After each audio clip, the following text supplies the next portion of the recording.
You are seeing secretly recorded video of Jorn Vandersloot, the judge's son, the prime suspect in the death and disappearance of Alabama beauty Natalee Holloway. He is busted again. Out to Peter Schouten, spokesperson for Peter DeVries. Peter, how was this set up? Well, Joran had a poker buddy, an online poker buddy, which he boasted a lot to after he moved to Thailand when we exposed him the first time about how he was living like a king there.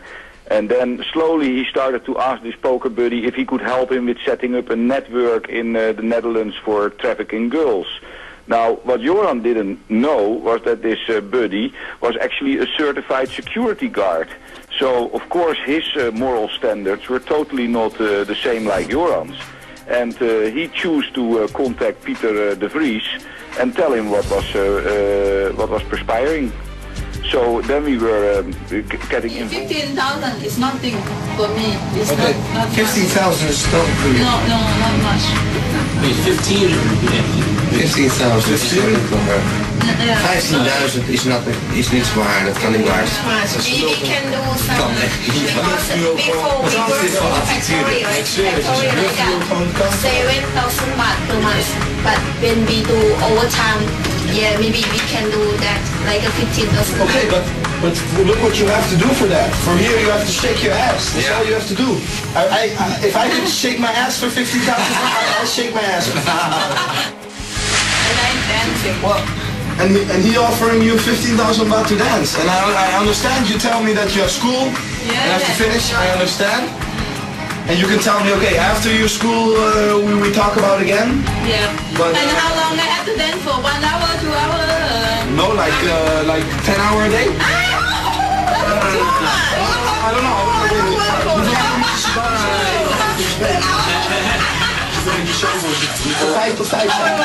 Yeah. Yeah, from 5 in the afternoon to 5 in the morning. No. That's dance a lot. That's dance a lot, yeah, I know, but but it's not, you not dance the whole time. Break, you talk to the guys, you know, make them feel good, get them drink. Today all they want is to see you, for you to show them how beautiful you are. You understand we have a club in Holland. I'm interesting to go abroad, but and now I cannot, because I make the visit, I cannot leave my school. Okay. Yeah. Listen baby, I'm from Holland, and they from Holland also, and I go to the Holland embassy already. Yeah. And I look, and to get the paper, they give to you right away. That's not a problem.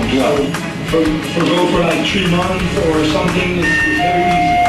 It's very easy. But to get work permit, like 1 year or 2 years, is more hard. And Holland very, very different than Bangkok. Holland also very nice and very peaceful. I think he can get a lot of lady to go work there if he go to the government for looking people by the job. Well, the important thing is we want to do it, they want to do it good also. You want to do it, the paperwork good, everything in order, everything good. That's important for them also, for their name, and cannot do like wrong, like just like go. You want to do good, it's real job, it's good also, and It's real job with the for the nice time.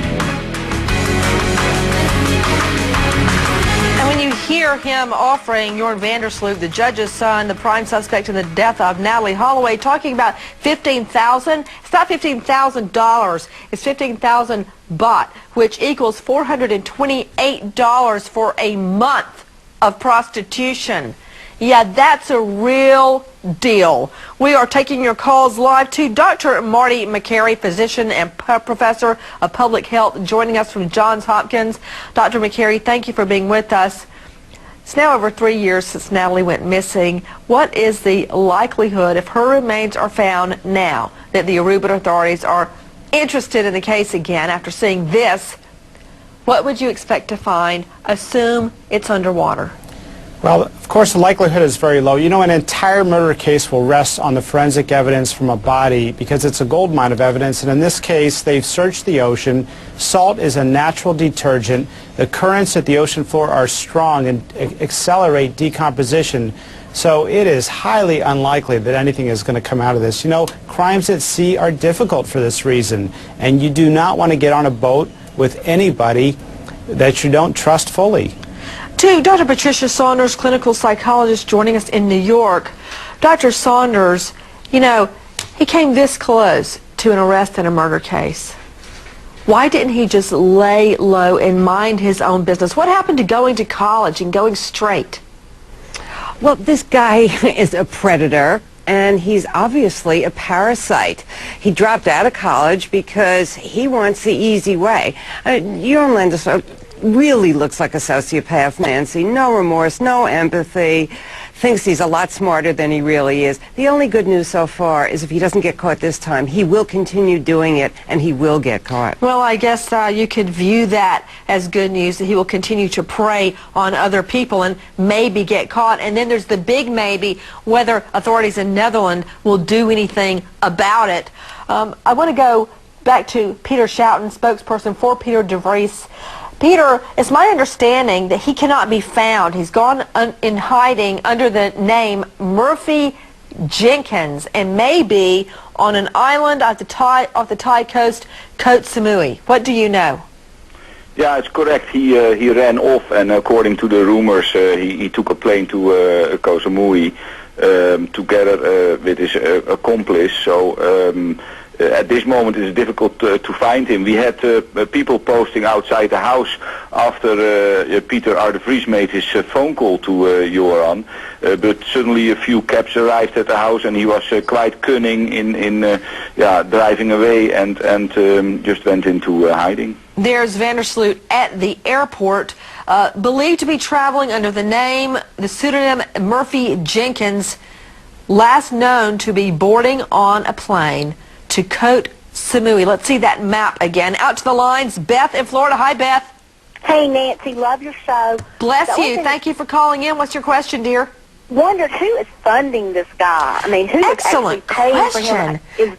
Jossie Mansour with Diario magazine. Is Daddy still footing the bill, Mommy and Daddy? I think probably, because I don't see any other source of income that he has. He's never worked in his life. What happened to school? Well, I don't know, but he's not going to school anymore. He disappeared from Holland, and suddenly he is living in Thailand, and now he disappears again. So I don't know what his interest in school is. To Donnie in South Carolina. Hi, Donnie. Hi, Nancy. I love your show, and thank you so much for sharing pictures of your adorable little babies with us every week. Thank you. Question is, if he is charged with human trafficking, what's the most amount of time he can get in jail? And also, can he be charged for evading the police since he's hiding under a new alias now? Okay, Michael Griffith. Try to answer that objectively. Go ahead. Nancy, I don't know what the statute is in Holland, but if this were done correctly, since only maybe 11 people in Thailand know where Aruba is, and if they could have got this man and done this thing in the Netherlands, then they could have used the charges in the Netherlands to possibly make him cooperate with what happened in Aruba, but they didn't do that. Mr. de Vries totally messed up things here. If it weren't for de Vries, we wouldn't even have the knowledge that this was happening. What is it with you and de Vries? You've never even met him. He didn't do this properly. He should have done this thing the police with should have done it. The police should have done it. But guess what? They're twiddling their thumbs. No, they're sitting on their thumbs. And I won't describe that any further. Ray Giudice, what about it? What could he face? Well, he's certainly not running from law enforcement. There's no charges. How do you know? He's in hiding. Somebody should issue a warrant, put it through Interpol, and let him get picked up. That's how it happens. So until there's a warrant, Nancy, or an investigation, he's not running from You're anybody. absolutely correct. Michael Mazzarello, agree or disagree? Absolutely agree.